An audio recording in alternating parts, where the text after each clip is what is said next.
Welcome everyone. We are the FM 1059 radio. On the line we have the York Region Chair, Wayne Emmerson. Welcome to the FM 1059, the Cantonese program.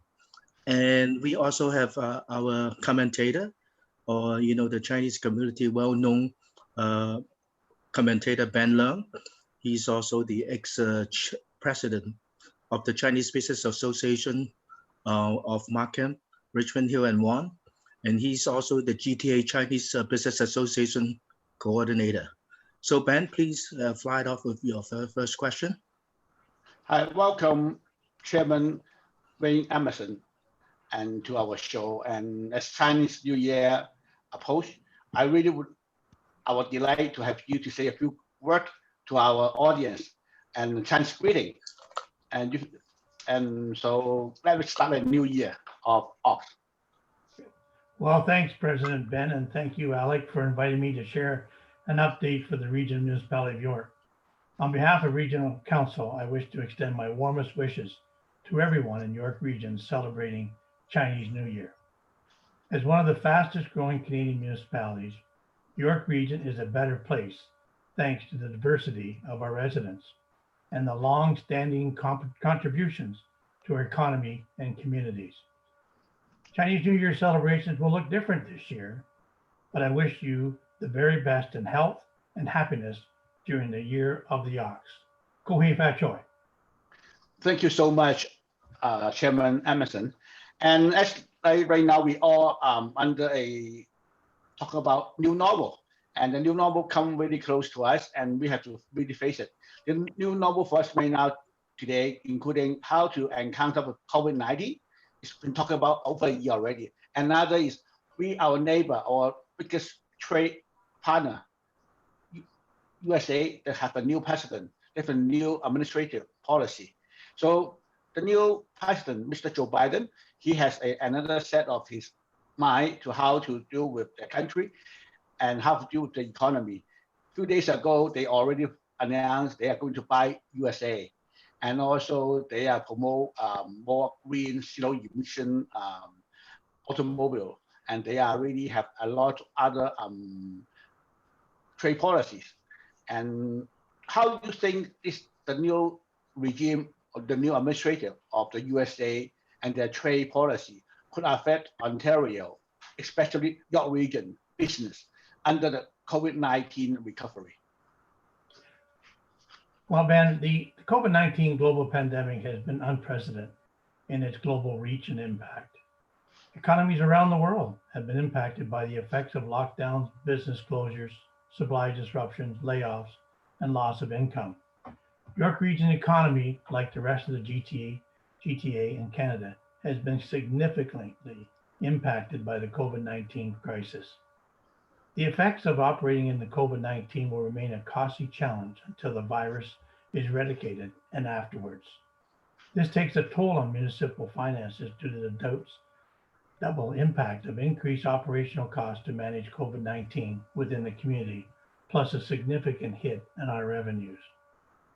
To provide some perspective, as of December 20th and ongoing efforts to manage COVID-19, emergencies have resulted in an impact of just under $151 million, or approximately $3.4 million per week. Cost and reduced revenue associated with York Region's response to COVID-19 include reduced ridership and service reduction on York Region Transit, reduced revenues for provincial offenses, fines, 0% water increase, reduced development charge collections, increased processing of residential waste, and direct costs such as payroll, non-staff expenditures, and purchases. But your question maybe was to deal with how's the government going to deal with the new president of the United States? I think it was a welcome change coming forward. I do believe President Biden will be a good neighbor. They always have been good neighbors to Canada, Ontario, and York Region. So we look forward to the policies that the Canadian government will do to help let us make our own product. I think that was stated by Premier Ford, saying we need to make more in Canada and especially in Ontario. And I believe you'll see that. But I welcome the opportunity to Not so much, I don't think I'll get a chance to meet directly with President Biden, but I know the Prime Minister will, and so will the Premier. And I look for their leadership so that we can continue a great relationship with the administration of the United States of America. So what solid things or how can we prepare as your region? Will you see like in the region, they have a Durham, they do have a General Motor. So what kind of industry that we can make ourselves ready if US really buy USA at the same time to give us some exception that Canadian made which also can ship to the US. So how can we prepare in your region ourselves? So I sit on the Toronto Global Economic Development team, along with Mayor Tory and from Mississauga and Brampton and others. So I think we are prepared, Ben. I think that we have the talented employment. We do have great residents that we do have good faith in them to provide a good service, and they can provide the workforce that we need. We have talented workforce in York Region, and we do have the facilities. And let's be honest, York Region is a place of destiny. People want to come to York Region. So I know that the mayors of each of the municipalities are reaching out to all the businesses to provide that. And we have some good news coming, but it's unfortunate I can't give everyone the good news just yet, but it will roll out in the next 6 months. Great. Then we're looking forward to see, hopefully the pandemic will be end once vaccine coming in this fall. And also when Mr. President Joe Biden settle down, then he can have a more clear policy than with his trade partners, especially with Canada. Hopefully your region will benefit from that. As what you say, your region always have the talented people. Your region geographically is really convenient located. We are above Toronto, and we have more land for development. And also we have people, better living, more space, more fresh green air for us. And so people are looking forward to stay in your region. Hi, Alec, do you have the second question from Chairman? Yes. Thank you, Ben. So now I move on to the next one, which is the housing question. So as you know, Chairman Emmerson, the GTA house price has increased, 13.5% in 2020, and is projected to another 7% this year, which I honestly think that is underestimated. So, with these type of changes at the same time, a lot of people are shifting from 416 to 905. In particular, those work downtown, they can do remote work. So there's a lot of housing change, housing supply, issue in the York region. And also because of the price is ramping up, and there's also affordability issue that is happening, right? So I understand that you guys are doing the inclusionary zoning, and at the same time is also doing a comprehensive review of the municipal for the 2041, which to get the inclusionary zoning going, as well as you are also setting the target for 35%, affordability unit within the regional center or key development area. But for the rest, you're also doing the 25%. And with these type of aggressive goal, which I think is a good idea, but at the same time, the municipal, like for example, Markham, they are doing 10%, like affordable unit today. How are they going to match up the supply? I'm sure those are the long-term things. So can you sort of, share with us, how York region is preparing, as a regional government at the same time in quantum with the municipal lower level government to help solving this issue so that you can balance the both world who want to demand the unit with the, sort of wealth management for buying the house at the same time for the affordability side.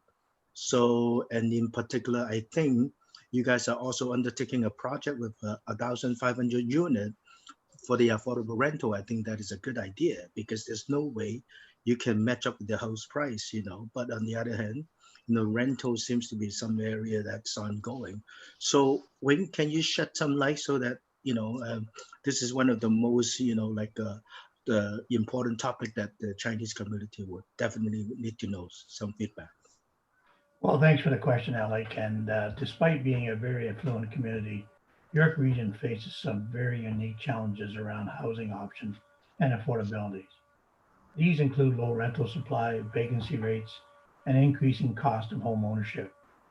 Housing is a fundamental need that supports positive health and social outcomes, while connecting residents to the economy, transportation systems, and community services.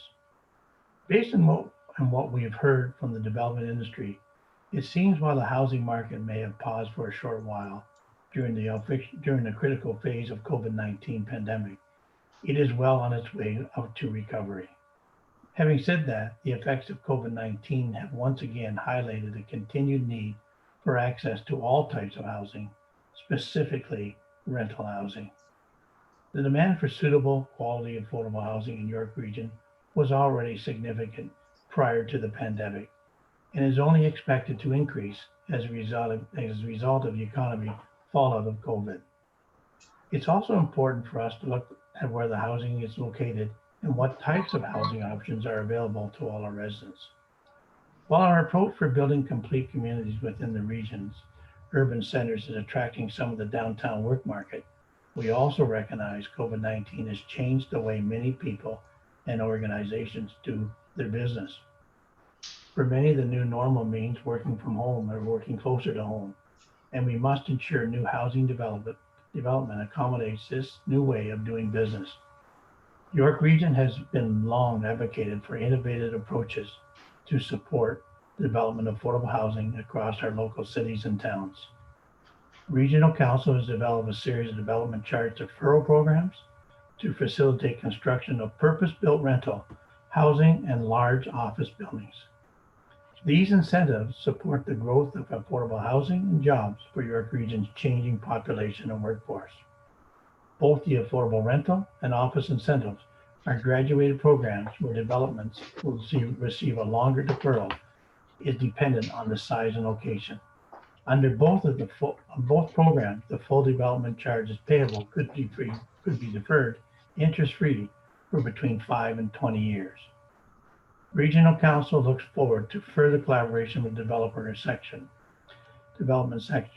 and exploring these deferred programs could help fuel economy recovery by bringing high-value jobs and a mix of housing and office options to the region. So part of the solution involves the provincial and federal governments who need to continue to work with us to fund new affordable housing with focuses on transit-oriented development and maintaining existing affordable housing as well. We can't get out of this by ourselves. We need the upper tier levels of government to help us with this. I know local municipalities are doing everything they can to work with the development industry to provide affordable housing. We need more, but I think the way we're not going to be able to build our way out of this or buy our way out. We need to have people with us. We need to build rental housing, and that might be the solution to get people into housing to start. Yeah, we understand that, thank you for the feedback and it's a challenge. But let me ask you a quick question. In terms of affordability, because of what happened is like in the state of the market, seems affordable rental is the way to go for now until, the salary comes up and in particular COVID situation. So in terms of affordable rental, do you have any partner, that you guys are working on, like nonprofit organization, or if not, is your housing corp is ready to take some of the unit sold by the developer at cost or at a discount so that you pick it up and then do the rental, things like that. I think that's probably something it's being worked on, but I just want to understand, where's the status of it. We did do one building in Newmarket, Alec, and it was we did take, I think 20 some units, or maybe it was 30 units that we had subsidized the rent. And that's one way we can help with to help some people get into the housing. So if the rent say $1,000 and they can only afford $500, we can subsidize that by the $500. But it can't be long lasting. This is a step up. This is something that they need, and then eventually, hopefully, they'll they'll be able to have enough to gain enough money and that to actually be able to afford the rent themselves, and then we can move on to help other ones doing it. Housing York Inc. Is one of our own, and we have I forget the number of units in the thousands that we are still working through. But we're doing a little different now, Alec. We're building houses. If there's 100 units, we would probably have maybe 25 of at market rent, and then maybe another 25 at maybe 2/3, and then maybe another 25 or 30 of maybe 50% of the market rent. So then we know we mix them all in together, so that gives us an opportunity to build more, because those buildings will become self-sufficient. So that's the idea of doing this, but we are always trying to find new innovative ways to build rental or build housing for people. And we are now got a program out with the province of Ontario. We're going to see in the next month or so, you'll see some reports coming to council that we're going to build some modular homes.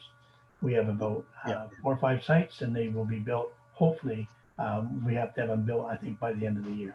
Yeah, I think your approach is also fine. What I did ask you earlier is, like any nonprofit organization as well, York Housing, whether they are willing to take some of the, like a rental unit, purchase it from the builder. So this is actually a model that has been very successful in Vancouver. So that's why I asked this question. Yeah. So if you guys can look into that, that's probably definitely one of the way to go. So if you need to discuss with us, actually we have a Vancouver commentator. He's running that right now. So if you need that kind of things, we can certainly hook you up for that. So, But anyway, so we shall proceed with the first question, which is the transportation. So as you know that, York region is doing a lot of road expansion, and also, trying to, ensure the young expansion is coming along and continue the Viva ridership despite some kind of setback this year.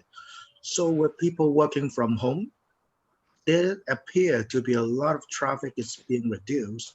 I wouldn't want to speculate how much people will start working from home with a new paradigm, because we need to contact Toronto, Chamber of Commerce, in particular City of Toronto Mayor, see whether we can get those information if the corporate is moving into that direction.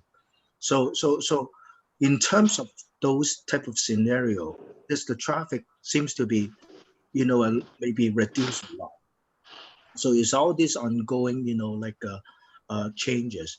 If taking into the planning session, like whether the road expansion should be on hold, or some of the like we were scheduling, we need to remember in order to cater to reduce traffic because of the work from home new normal. Todd, it's hard for me to hear some of your questions. Could you just speak up just a little louder? Yeah. So basically, as you know, right now is work from home scenario. Yes. And then a lot of corporate is moving in, reduced staff working in the office, as a result of the COVID, which, another pandemic may come down the road in the future with new variant, So many corporations consider as a factor. It's not clear how much, people will start to work from home as a new normal moving forward. But definitely those are contingency plan a lot of corporate are, working on. So right now, do you see that kind of, dynamic ongoing in the business community, that will result in the reduce of the traffic at peak hour? That turns out that you don't have to plan, with some of the road expansion that's rapid, or put it on hold for now. And Viva scheduling may need to revamp the planning, etc. So does the young extension. Will that be delayed as a result as well? Well, let me start off by saying that according to our community polling, transportation remains the predominant issue in York Region for almost half of all York Region residents. Residents and business require infrastructure to provide a growing population and workforce with efficient and convenient transportation options. Strong transportation systems are the backbone of complete communities, and creating a new transit connection helps fuel innovation and economic development. Excuse me. The Region Council has been steadfast in efforts to build inclusive and complete communities across the region. One of the ways we have done this is by advocating to the province to advance vital infrastructure projects to accommodate the provincially mandated growth of our communities. So when you talk about the Young Strawberry extension, that is high. It's that's our number one priority for York Region and transportation. We did a lot with Viva along the corridor, 7 and Highway and Yonge Street, Highway 7 and Yonge Street. So we are working for that. But I agree, we won't know how many people are going to actually work from home till probably not to the fall. I know some businesses are looking at that more and more, or it could be a slight change in the traveler pattern, Alec, because people are going to be able to have a little different way of working. They may not have to go in at 9 o'clock in the morning. They may be able to go in from 1 to 6, and that will help. That'll help families because families need to be able to adjust to this, and it may help them with everything from daycare to helping some people stay at home. So I agree that we definitely kind of can keep the pedal to the metal on this going forward. We need to make sure we continue to do programs and get our transportation up and running as best we possibly can. We are way down in transit riders now, and I can't blame people. That's because of the pandemic. But once the vaccine is rolled out, I believe we're going to see an increase, but by not in 2021, but 2022 going forward. But we're waiting to hear from the federal government regarding the Yonge Street extension of the subway. The one in Vaughan, it worked out really well. And you can see the development around that. A lot of big businesses went to that. And there's a lot of people coming up from the city. There are people who still want the city nightlife, but then they come up to work in York Region. And vice versa. Some people want to raise a family, so they want to stay home up here in York Region and maybe have to travel to Toronto. Will they have to travel 5 days a week? Don't know that yet, but we will be rolling that out with some idea with the public and the residents. And the business people will do that. They're going to allow that. It will be a cost saving to them, maybe, but it may make a happier employee.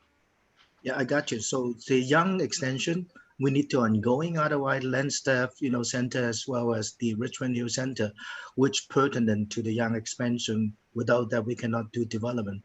And I understand the traffic pattern has been shifted, maybe not in the peak hour, but moving out. So just again, from the road expansion, if the traffic pattern has changed, perhaps, a traffic, like a report will be all more imminent before going ahead with the road expansion, because that will also affect, with the construction going on, affect the business in the neighborhood. Is that something that you guys will proceed to do that? It's still hard for me to hear you. So basically, with all this, like traffic, being in the pattern being shift instead of in the peak hour in the morning, but shift to the, throughout the day. So the traffic report, would that be something crucial before any road expansion is being done? Because like once the expansion is being ongoing, the construction will also affect the small business in the neighborhood, right? Right. So you're talking about the Yonge subway then? And not the Yonge subway, but more on the road expansion. I don't think we're going to have to wait and see. We're going to bring a report back to council in 2021 for the travel patterns. I believe it'll be done in the next couple of months. We need to understand the travel patterns now. We need to understand the travel patterns maybe later in the year once the pandemic's over. And that will tell us what roads are going to be needed for expansion or construction. We think sometimes a lot of the roads can be done without maybe putting a big expansion on, but maybe tweaking the intersections, blowing up the intersections and making left-hand turn lanes so that people can get through the corners instead of backing everything up. So there are ways, and we are looking at it with all the municipalities and consultants to find the best way. Not always is maybe the best way to make a 4-lane highway into an 8-lane highway, but there may be other ways we can do it. But I think the travel patterns are going to change, and you're going to see that, but not maybe until maybe 2022. Exactly. So I think that's a good answer. People, for example, in the 16th Avenue East expansion with the, result of the Yorktown development. So some twisting on the intersection may help, So thank you for your feedback. So Ben, you have another question for the... Yes, actually, we're always looking for health, wealth, and safe. So with the business, we get a wealth. With a stay home, and we get health. But how about safe? Why I'm bringing this question up because the region also have a big police force. So I would like to see how's the region's direction focus on the future policing. Because in about a year ago, and a lot of people have some noise saying that shall we defund some the police and redistribute the funding or the money for social services. So how's the York region as you as a chair, and also you can really have some influence to our police. So how the York region will see policing in this area? Well, man, I think we just had a police services board this morning. We are very pleased. We had great police chiefs over the years with Chief Jolliffe and Armin Lafarge, but we have a great chief now in Chief McSween. He has a great workforce in the YRP, and all our officers are doing a great job. We're out there and about and trying to do the best we can through the diversities and things like that. The budget that's set for the police services is it's all mostly staffing, and as you would know, we do have some capital budgets. We're actually improving some station up in Newmarket. We just built a brand new marine unit for Lake Simcoe up in Georgina. There are other areas that we will be looking at over the next 5 to 10 years in the program to see how much more police stations we need down in the south end. When it gets down to issues regarding police, regarding mental health, we feel we've got people on staff now that can speak to them, and we have diverted a lot of the police calls. When the calls come in, we divert those calls directly to those people to talk to the resident that is in need, but doesn't necessarily need a police officer to come knocking at the door. So we are working with them. Our police force are doing an excellent job trying to diffuse a lot of the police from sirens and cars and that running down. We think we can do a lot by communicating with them and working with it, especially working with our diverse communities across York Region. We're out there with them. We want to hear from them. We want to know their concerns. So policing, our budget's going to be probably around about 330 million with capital and operating. But when you have a police force and you have a size of York Region, which is 1.2 million people, and the size and 9 municipalities, we do need workforce. But when we want to make sure when the residents feel safe, this is a safe community. People will bring their businesses that want to locate in York Region because they're safe, and we provide a great policing. But I think that the main justice is that policing have in York Region, I think they're second to none. They're the best, I think, in the province, if not in Canada, and which shows us by the number of police officers that are really working with the community. And so I think you'll see more of this happening. I know Chief McSween is really wanting to get out more and get involved with the community the best we possibly can. So I think I say the police and York Regional Police and the York Region Police Service Board are doing an excellent job trying to provide a great service to our residents in York Region. That's great, actually, with a safe place and people will move in. I'm saying that's great with a safe place to live. People will move their business in, and with a better economy and with better human resources in your region, then this region can outgrow the other area, and we can choose your region be our home. Thank you so much, Chairman Wayne Emmerson, for sharing your view and your insight with us about our community, about our neighborhood here in the York region.